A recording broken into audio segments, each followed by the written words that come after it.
તો કેમ છો? મજામાં જ હશે. ઘણા સમય પછી આપણો વિડીયો આવે છે, કારણ કે આપણે આ બનાવ્યું હતું ઈવી ટ્રેક્ટર, બરાબર.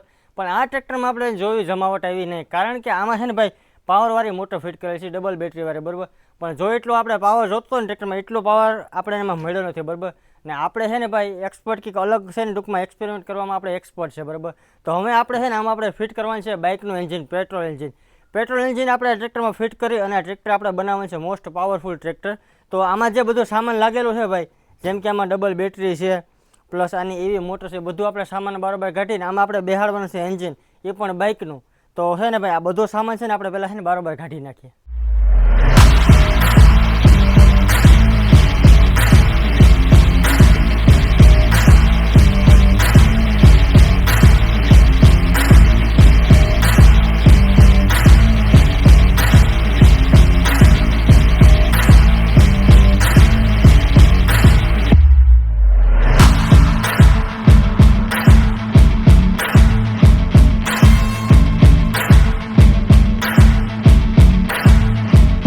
આ એન્જિન છે ને ભાઈ આપણે આમાં મૂકવાનું છે, આમાં બેટરી વાળું તો બધું કાઢી નાખ્યું, બરાબર. હવે આ એન્જિન આપણે છે ને આવી રીતના ફિટિંગ કરવાનું છે, પણ આ તો ખાલી ટ્રાય આપું, ફિટ કરવામાં તો બહુ વાર લાગશે. આ એન્જિન છે ને આપણે આવી રીતના અહીંયા ફિટ કરવાનું છે. પ્લસ આ એન્જિન છે ને ભાઈ હજી ઊંડું લેવું પડશે, કેમ કે આ એન્જિન ઉપર થાય તો આપણો જે ચેન છે ને ભાઈ અહીંયા નડે. આ પ્લેટફોર્મ ટૂંકમાં એકદમ પ્લેન હોવું જોઈએ, એટલે આ એન્જિન છે ને ભાઈ થોડુંક નીચે બેહાડવાનું રહે, પણ એન્જિન આવી રીતના ફિટ થાય આવી રીતના. હવે તો પહેલાં છે ને ભાઈ એનું બધું છે ને માપ સાઈઝ લઈ લઈએ, એન્જિન ફિટ કરવામાં બહુ વાર લાગી જાય. ઈવી ટ્રેક્ટર તો બરાબર, એનું આખો માપ સાઈઝ અલગ હતો ને આનો આખો માપ સાઈઝ, કેમ કે આમાં છે ને ભાઈ એન્જિન અહીં બેસતું નહોતું, એટલે આનો ફ્રન્ટમાં જે અહીંયા ફિટ કરેલો હતો એ ફ્રન્ટ આખો તોડવો પડ્યો, અને નવે હેરથી છે ને ભાઈ આનું ફિટિંગ થાય, કેમ કે આમાં લાગશે પેટ્રોલ એન્જિન 100 સીસીનું, બરાબર. એટલે આમાં પાવરફુલ બધું ફિટિંગ હોવું જોઈએ, બાકી જેવું તેવું હશે તો ભાઈ તોડી નાખશે. તો આખો ફ્રન્ટ બદલવો હટાણા થઈ ગયું હતું આપણું ટ્રેક્ટર, જો આવી રીતના. એન્જિન આપણે છે ને ભાઈ આ જગ્યા પર બેસાડવાનું છે, અને એન્જિન આપણે થોડુંક નીચું રાખવું જોઈએ, કેમ કે એને થોડુંક હવાઈ આવી જાય, પ્લસ એમાં છે ને થોડીક એટલી નીચે હોવું જોઈએ, બાકી ચેન છે ને ભાઈ બધીમાં નડે. તો આપણે છે ને ભાઈ આવી રીતના આખું ટ્રેક્ટર તૈયાર કરી દીધું. હવે છે ને ભાઈ એને કેચીસમાં છે ને ભાઈ એન્જિન જે બે છે ને ભાઈ એ રીતના આખું છે ને માસડો આખો તૈયાર કરવાનો છે લોખંડનો. તો ફટાફટ પેલા માપ સાઈઝ લેવો પડશે. તો આજે આપણે છે ને ભાઈ એન્જિનનું જે કેચીસ હોય ને એ આપણે બનાવવાનું છે, અને એન્જિન ઉપર આપણે ફિટ કરવાનું છે, બરાબર. એના માટે છે ને આપણે હોલું પાડીએ, જો આવી રીતના તો દેખાડે તો ભાઈ આવી રીતના આપણે છે ને એન્જિનમાં હોલ પાડવાનું છે. અહીં છે ને આપણે એન્જિન ફિટ કરવાનું છે. અહીં આપણે 4 હોલ પાડ્યા. એન્જિન સેસ ફેરવવું હોય ને ભાઈ 20-2.5 તો ફરીએ ને આપણે સ્ટેરિંગ આવી રીતના ફિટ કર્યું, તો આવી રીતના સ્ટેરિંગ વરે એકદમ સ્મૂથ, એટલે સ્મૂથ સ્ટેરિંગ વધશે ભાઈ.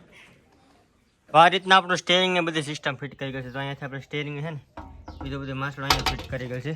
સ્ટેરિંગ આપણું જૂનું જે ટ્રેક્ટરમાં હતું ને એ વાપરી ગયેલ છે. જો સ્ટેરિંગ એકદમ સ્મૂથ એટલે સ્મૂથ હો ભાઈ. છે ને ભાઈ ટ્રેક્ટરમાં હોલ ને બધું પાડી દીધું. હવે આપણે એન્જિન ખાલી મૂકીને ટેસ્ટ કરવાનું છે કઈ રીતના ફિટિંગ થાય, ફેરફાર રહે કે નહીં. તો આ છે ભાઈ આપણું એન્જિન 100 સીસીનું. આવી રીતના આપણે ફિટ કરવાનું છે. આવી રીતના આપણે એન્જિન ફિટ થાય. અહીંયાથી આપણે ચેન આવી છે, ચેનની સીધું આપણે પાછી સાફ્ટીનમાં ફિટ થઈ જાય. તો હાલો ફટાફટ પહેલાં છે ને ભાઈ આના નીચેના જે બોલું છે ને બધી સેટિંગ કરી લઈએ. પ્લસ આ જે બોલ છે ને ભાઈ એ બધું અહીંયા છે ને આપણે લોખંડથી પેક કરવું છે, બાકી એન્જિન છે ને ભાઈ એનું વાઇબ્રેશન વધી જાય. તો પહેલાં છે ને ભાઈ આપણે ચેક કરી લઈએ વ્યવસ્થિત ફિટ થાય કે નહીં. તો ફાઇનલી મિત્રો આપણે છે ને ભાઈ એન્જિન બેસાડી દીધું છે જગ્યા ઉપર, અને હજી પ્રોપર ફિટ નથી કર્યું, ખાલી આપણે ટેસ્ટ લેવાનું છે, કેમ કે આપણે એન્જિન ચાલુ કરીને પહેલાં ટેસ્ટિંગ કરશું વાઇબ્રેશન કેવું છે, આમાં એન્જિનમાં જ્યાં સપોર્ટ આપણે આપ્યા એ રેડી છે કે હજી ફેરફાર કરવો. તો એન્જિન અત્યારે આપણે છે ને જો પ્રોપર ફિટ કરી લીધું છે, તમને દેખાતું હોય છે એન્જિન અમે આવી રીતના બધું ફિટ કરી લીધું છે. જો એન્જિન આવી રીતના ફિટ થઈ ગયું, અહીંયા સપોર્ટ આપી દીધા. હજી આપણે આ કિક ફિટ કરી દીધી, આ કિકમાં સુધારો કરવાનો છે ઘણો. ખાલી એન્જિન આપણે છે ને ચાલુ કરીને ચેક કરવાનું છે કઈ રીતના ચાલુ થાય. તો પહેલાં આપણે પેટ્રોલ અને બધું છે ને આપણે ફિટ કરી લઈએ અને એકવાર ટેસ્ટ કરીએ. તો એન્જિન તો આપણે ફિટ કરીએ. મારો પ્રશ્ન આવ્યો આપણે છે ને ભાઈ આ ગેરમાં, આ ગેર છે ને ભાઈ ટ્રેક્ટર જે છે ને ભાઈ રિક્ષાને આવે નહીં છે, આમાં છે ને સેન પણ રિક્ષાનું જ આવી રીતના હળે. પણ આપણે મૂંઝવણ ક્યાં એવી ખબર, હવે આ સેન છે ને ભાઈ આપણે એન્જિનમાં ફિટ નથી થતું, એન્જિનમાં નડી ગયા છે ને, બરાબર. એટલે આ આપણા ગેરું છે ને ભાઈ ફેલ જાય. આના માટે આપણે પૈસા લેથમાં જવું જોઈએ, અને લેથમાં જઈને છે ને ભાઈ આપણે ફિટિંગ કરવું જોઈએ. અને બીજો પ્રશ્ન છે ને ભાઈ આપણે કિકનો છે, કિકની આપણે સાપટીને છે ને ભાઈ લાંબી કરીને બારી કાઢવાની છે. ને અત્યારે જે આપણે ફિટિંગ કર્યું ને આવી રીતના ફિટિંગ છે ને પહેલાં જે આપણે ફિટિંગ હતું ને એવી મોટર અહીંયા દેખાતી છે તમને. આ મોટર ઉપર ટ્રેક્ટર આખું હાલતું પહેલાં, પણ હવે આપણે ફિટ કર્યું છે ભાઈ 100 સીસીનું એન્જિન. સ્ટેરિંગ હજી છે ને ભાઈ આવી રીતના અહીંયા ફિટ કરવાનું છે આવી રીતે. તો ખાલી આપણે એમને રાખ્યું પછી આવી રીતના ફિટ થઈ જાય જોઈ લો ઇઝીલી. તો બસ અમે છે ને કાલે લગભગ આપણું ટ્રેક્ટર તૈયાર થઈ જાય. આપણું આ ટૂંકમાં કામ તમને કેવું લાગે ને જરા કોમેન્ટ કરી દેજો. નવા ચેનલમાં હોય તો સબસ્ક્રાઈબ કરીને ખાસ રાખજો, આવા નવા વિડીયો આવતા રહે. કાલે જેમ આપણે એન્જિન બધું ફિટ કરી લીધું પણ જેમ ટાર્ઝનમાં જેમ ફ્યુલ પંપનો ભાઈ પ્રોબ્લેમ આવ્યો હતો ને સેમ આપણે ટ્રેક્ટરમાં એ જ પ્રોબ્લેમ છે. કાર્બેટર છે ને ભાઈ જામ થઈ ગયેલ છે અને કાર્બેટરમાં કોઈ જાતથી પેટ્રોલ નથી જતું બરાબર. હવે આને છે ને ભાઈ આપણે રિપેર તો પૂરેપૂરું કરવું પડશે. ઘણી વાર ખોલું લગભગ 30 કે 35મી વાર ખોલું પણ છે ને ટૂંકમાં ફ્યુલ પંપ જામ જ રહી ટૂંકમાં. જેમ ટાર્ઝરમાં ભાઈ ફ્યુલ પંપ હતો ને એમાં ફ્યુલ પંપ છે. હવે આ ટૂંકમાં નવો લેવા જાય ને તો 1400-1500નો આવે બરાબર ને આપણે આ જુગાડ કરીને આમાંથી હાંકવાનું છે. ટૂંકમાં અહીંથી જે પેટ્રોલ જતું હોય ને ભાઈ એની જે નોઝલ હોય ને હાવ બારીક હોય, માનો કે આપણે વાળ હોય ને એ ટાઈપનું ટૂંકમાં અંદર બધું છે ને ભાઈ મશીનરી ફિટ કરી ગયેલું હોય. તો એ છે ને અમે ખુલ્લું કરવા માટે પહેલાં આપણે ડીઝલમાં બધી સાફ કરી નાખીએ, જોઈએ આવે પછી શું થાય.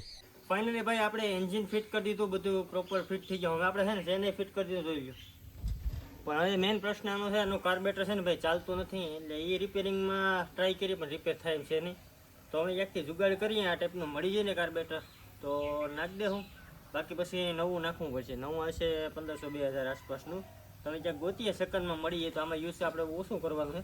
અને ચેન આપણે આવી રીતના ફિટ થઈ ગયું અને સ્ટેરિંગ છે ને હજી આપણે ફિટ કરવાનું છે. સ્ટેરિંગ થોડુંક આપણે કાપીને કેમ કે લાંબુ થતું હતું, હવે સ્ટેરિંગ છે ને આપણે એટલું આવી જાય આવી રીતનું. તો હાલો છે ને આ બધું કામ કરી નાખીએ.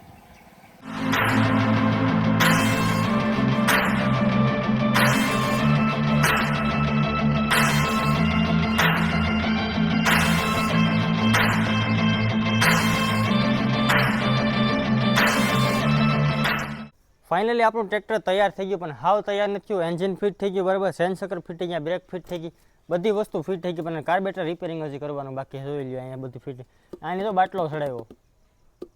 તો આ બધું એન્જિન રેડી થઈ ગયું. બ્રેક આપણે છે ને તમને પહેલાં બતાવી દઈએ. હાલો તો ભાઈ જરાક ધક્કો મારો રાઈટ. હાલો તમે ધક્કો મારીને બતાવી દઈએ બ્રેક. બસ આગળ જવા દે. એન્જિન આવી રીતના, સ્ટેરિંગ આવી રીતના, બ્રેક જોઈ દો ખાલી. ને બ્રેક એકદમ છે ને ભાઈ દેશી એટલે દેશી છે ને આવી રીતનાનું સ્ટેરિંગનું તમને બતાવી દીધું. બ્રેક એકદમ દેશી ફિટ કરેલી છે ભાઈ. અને આખું આપણું ટ્રેક્ટર તૈયાર થઈ ગયું. ખાલી છે ને કાર્બેટર રિપેર થઈ ગયું એટલે આપણું ટ્રેક્ટર કમ્પ્લીટ. કાલે આપણા જે વિડીયો હશે ને ભાઈ એમાં ટ્રેક્ટર બધું કમ્પ્લીટ ચાલશે. અત્યારે આમાં એન્જિન બધું કમ્પ્લીટ ફિટિંગ થઈ ગયું.